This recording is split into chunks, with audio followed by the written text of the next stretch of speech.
Hello, everybody. Welcome to Maryland Sports Blog Interviews. I'm Adam Gotkin, joined alongside ESPN bracketologist Joe Lunardi. Joe, how are you doing today? I'm great, Adam. You must have had a really hard time securing a good guest to be Yeah, stuck with an thank unshaven bracketologist.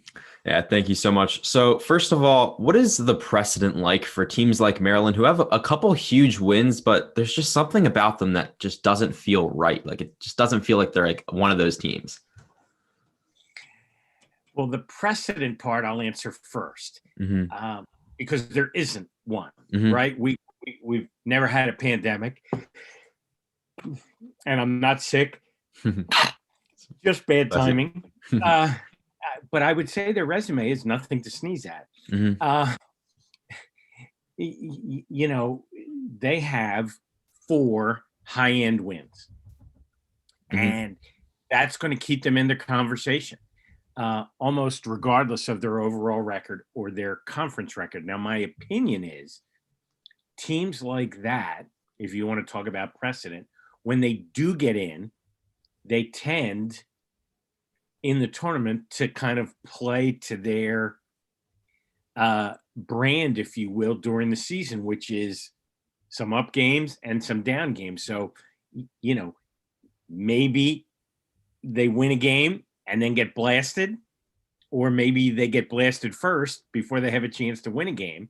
Hmm. But I certainly don't see Maryland as a second weekend kind of team.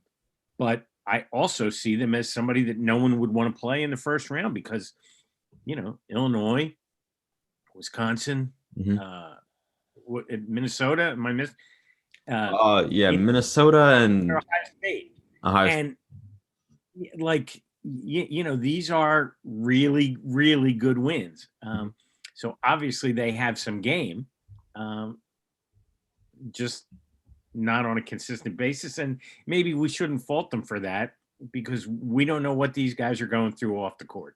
Yeah, and how are things going to look different this year because of COVID and lack of non-conferences? The fact that they're in the Big Ten and have such a hard strength of schedule at the end of the day when it's Selection Sunday, is that going to really help them out? It's the main thing Hmm. that's going to help them out because let's be honest, they didn't play their usual number of Maryland Eastern Shores and Howards and the like to build up, a gaudy win-loss record that would kind of disguise these other warts. Uh, so, as almost every year comes down to what I call a middling major, right, versus a high quality mid major, how do you compare Maryland to Richmond, Hmm. right? I mean, they both have some good wins and they both have a couple head scratching losses, but the overall record looks very different. And this is what the committee is going to spend most of their time talking about. Yeah, and right now your bubble is a lot of mid-major teams. You don't really have any high majors. Behind Maryland, it's like a lot of the A10 teams and like teams like Seton Hall, Utah State. Those like they're mid-majors, but they're always up there. And then right behind them is Penn State, a team that Maryland plays tonight. How, big of a game is this? And would a loss to Penn State kind of move them back out of the tournament for you? Like, Uh, how bad would that be, do you think? it would be very bad. Hmm. It would absolutely move them out of the tournament. I mean, think about it. You're teetering right on the edge. It's like we're on Niagara Falls and we got like 1 foot on dry land and 1 foot on the barrel that's about to go over the edge. Hmm. And when you're that close, whichever way the wind blows, it's going to take you. And a loss, now the game's at Penn State, right?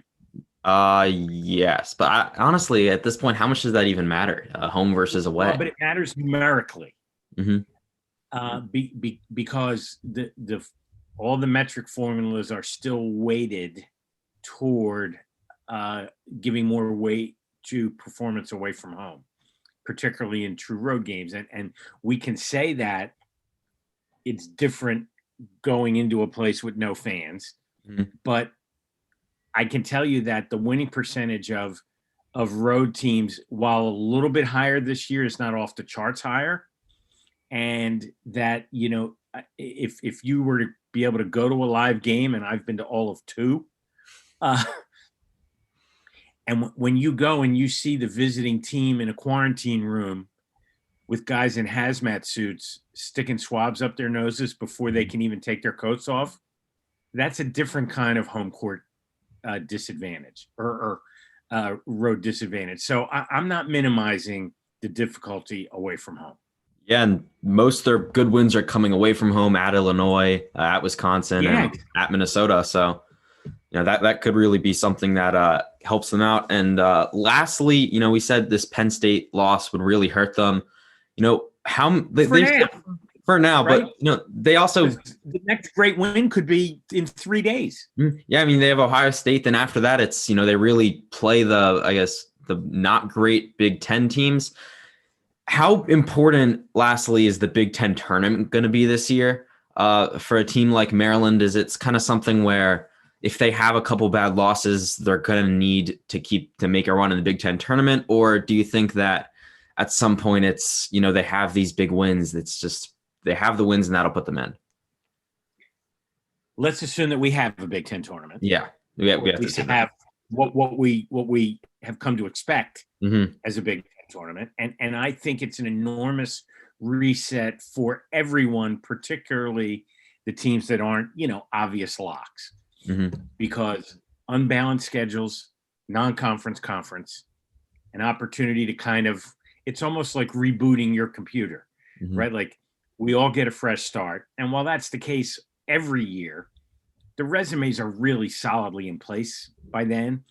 And everybody's played the same schedule for the most part, or at least the same number of games. Here, like let's say it is Maryland and Penn State, or, Maryland and Minnesota, or Maryland and Northwestern.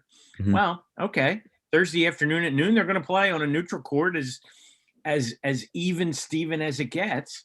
And let's see who plays better. And maybe that's the way it should be. Yeah. All right. So thank you so much for your time, Joe. It was awesome to be able to talk to you again, and hope you do well. All right, Adam. Go Terps. Yeah. Thank you so much. Everyone have a great day. Thank you all so much for joining us.